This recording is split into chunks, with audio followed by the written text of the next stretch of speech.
welcome back. And today's topic is inspired by a couple of my patients as I'm treating them. Most of us know the brain and heart connection.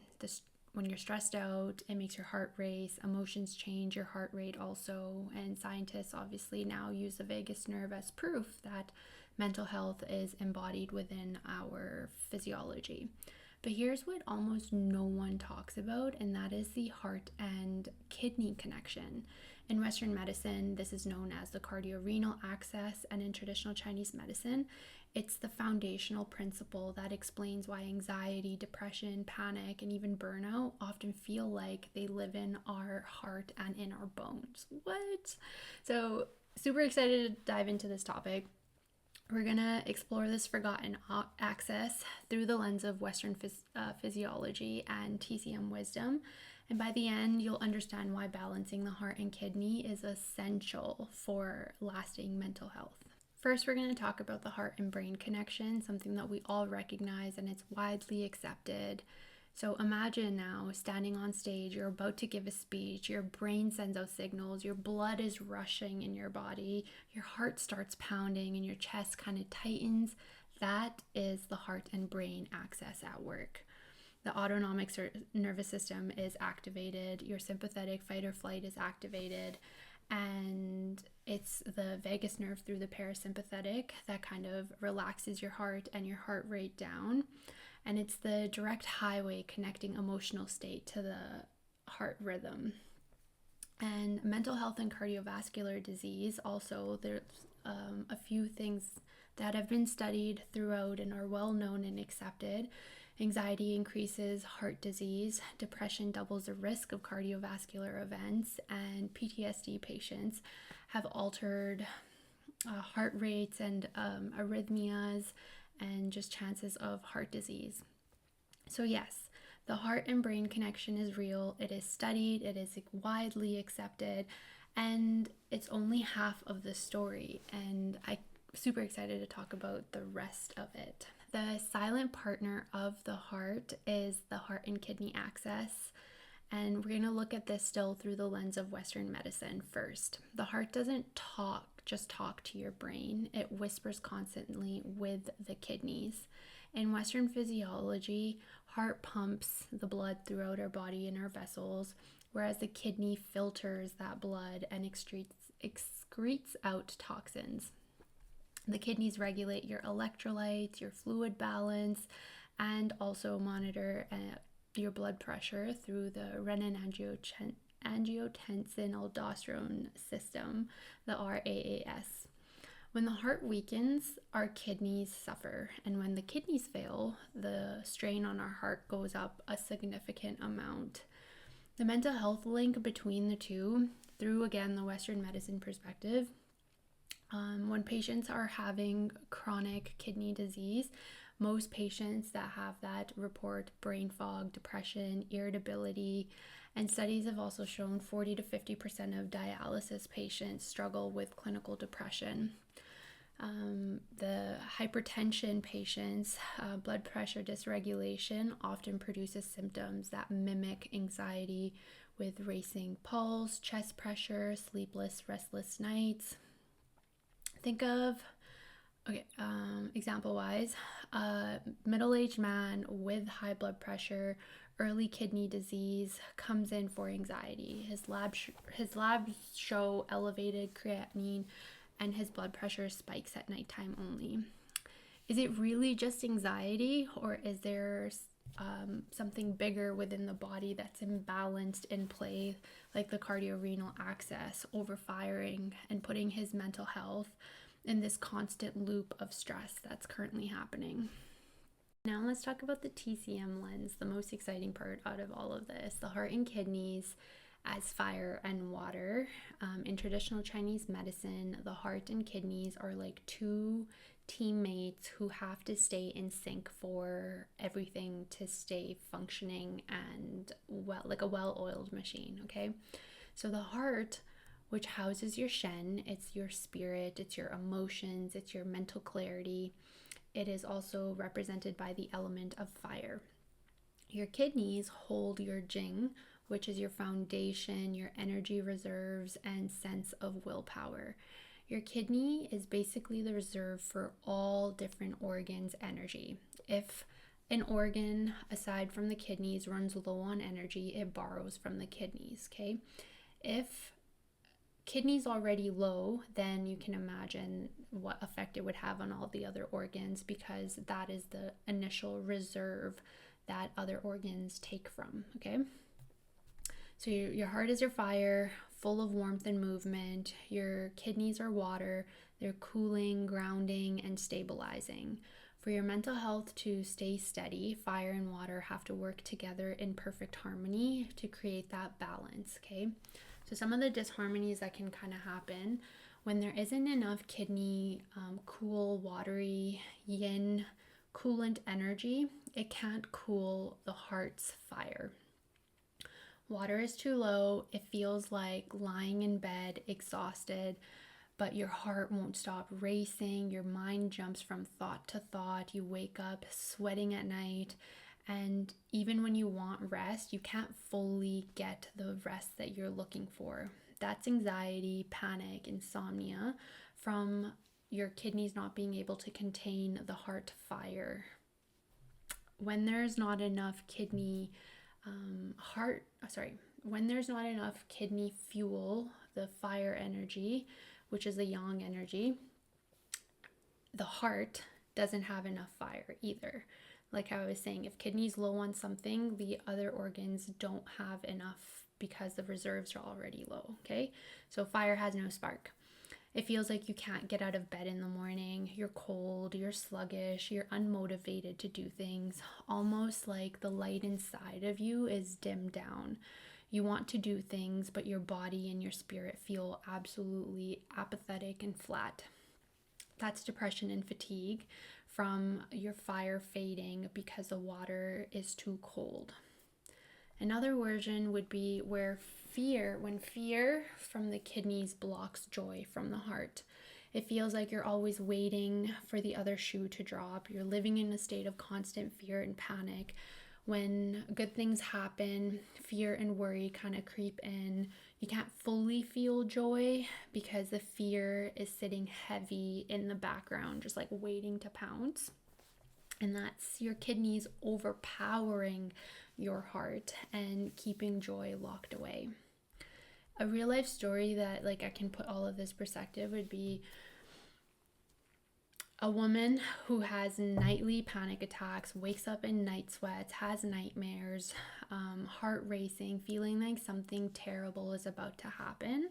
From a traditional Chinese medicine perspective, her kidneys cooling water energy isn't strong enough to anchor in her heart's big fire energy. So we use points like kidney 3, kidney 6, heart 7, heart 6, PC6 that I always talk about, yin tang, to kind of calm her Shen down and also nourish that cooling, watery energy within her body. And within weeks, you'll see that this person would start to sleep better, night sweats would decrease, feeling like she finally had her energy back throughout the day. And you see how this isn't just in theory in traditional Chinese medicine, it's describing things many of us have felt, lying awake, restless, struggling with depression, or living with fear that kind of blocks joy from entering in. Traditional Chinese medicine gives us a language and a treatment path for what modern medicine often just labels as stress or mental health, offering a completely different perspective and a way of healing somebody with these symptoms that often get overlooked in the Western medicine world because all of our labs and everything might be fine. I think one of the reasons why this connection gets very overlooked, especially in the realm of mental health, is in Western medicine, each specialty is looking at one part of the body. So in psychiatry, you're focusing on the neurotransmitters. In cardiology, you're focusing on the vessels in the heart muscle. In nephrology, you're focusing on just the filtration of the kidneys. And rarely do these fields ever interconnect and mingle and coordinate with what's happening with one another, and to collaborate on the mental health outcomes.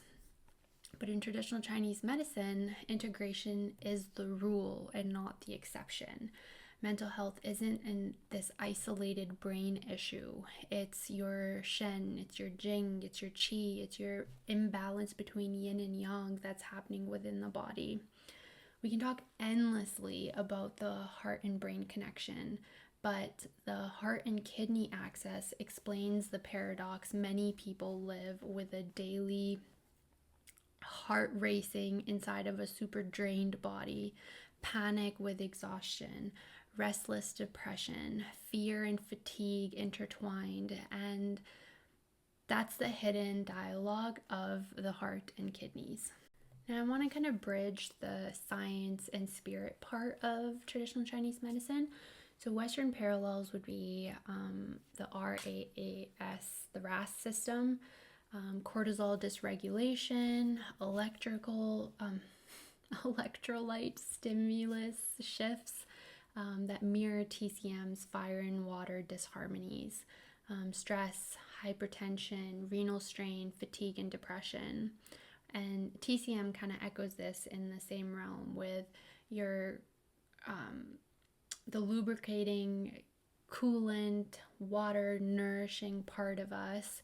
If those reserves are really low, you're failing to anchor all the warm, hot, young energy that's sitting in like the upper part of our body. And panic, insomnia, that type of stuff, headaches too, red face, all of those.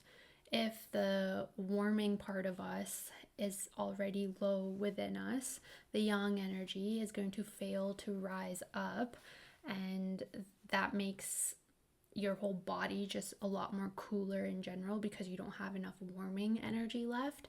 And then the yin kind of gets sluggish. Even though you might have enough coolant within you, there isn't enough like hot energy to move and fully keep it nice and fluid, so it gets really stuck and stagnant. And that's when people can have a lot more hopelessness and fatigue and feel really cold in general.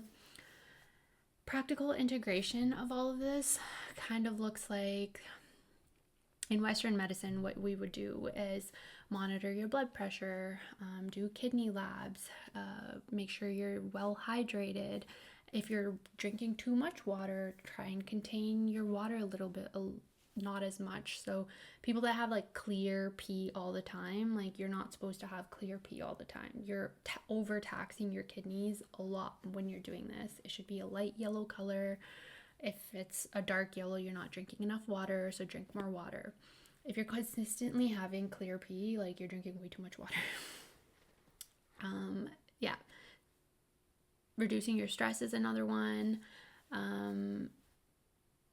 Meditations and whatever, just like breath work to keep that heart rate, the signal from your heart going down to your kidneys also. In traditional Chinese medicine, you can use acupuncture, acupressure on the points that I had mentioned. You can take herbal support. I'm not going to mention any of the herbal stuff because if you ever want to take herbals, please go see a registered acupuncturist or a traditional Chinese medicine doctor, and they will let you know on that. Qigong, you can do meditations, visualizing the water rising to your heart area, just doing visualization meditations of that. And okay, let's kind of do one now actually with that. So close your eyes for a moment. Imagine a gentle flame in your chest, and that's the heart's fire. Now picture a calm reservoir of water in your lower abdomen, and that's your kidney's essence. See them connecting and balancing, cooling and warming each other.